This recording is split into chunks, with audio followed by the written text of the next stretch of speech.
Western रेल्वेवरील रात्रकालीन jumbo mega ब्लॉकमुळे प्रवाशांचे हाल होत आहेत। बोरीवली अंधेरी रेल्वे स्थानकावर प्रवाशांची पहाटेपासूनच मोठी गर्दी जमली आहे, तर ब्लॉकमुळे 150 लोकल रद्द झाल्यात।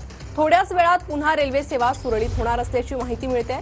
पश्चिम रेल्वेवरील माहीम ते वांद्रे स्थानकांदरम्यानच्या उड्डाणपुलाच्या कामानिमित्त जम्बो मेगा ब्लॉक घेण्यात आला आहे, तर 6 महत्त्वाच्या स्थानकांवर धीम्या गाड्या थांबत नसल्याने प्रवाशांचे मात्र हाल होत आहेत।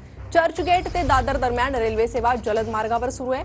आज रात्री 11 ते उद्या सकाळी 7:30 वाजेपर्यंत पुन्हा जम्बो मेगा ब्लॉक घेण्यात येणार आहे। अधिक अपडेट देणार आहेत आमचे प्रतिनिधी ऋत्विक, त्यांच्याकडे थेट जाऊयात। ऋत्विक, काय सध्या परिस्थिती?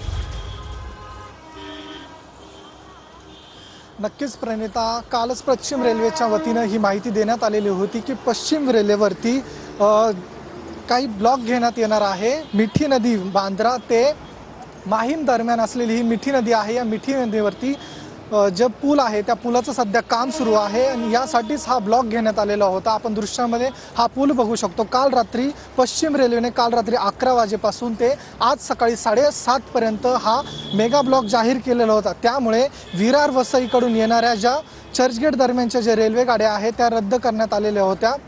रात्रभर या गाड्या रद्द होत्या। आता सकाळी 7:30 वाजता या गाड्या सुरू होणार असून विरार वसईपासून ते फक्त अंधेरीपर्यंतच ही रेल्वे सेवा पहाटेपासून सुरू करण्यात आलेली आहे। मात्र आता 7:30 वाजता हा ब्लॉक आता हटवण्यात येणार आहे आणि पुन्हा एकदा ही रेल्वे सेवा पूर्वपदावर येणार असल्याची माहिती पश्चिम रेल्वेच्या रेल्वे अधिकाऱ्यांनी दिलेली आहे। प्रणिता, नक्कीच ऋत्विक, धन्यवाद या सविस्तर माहितीसाठी।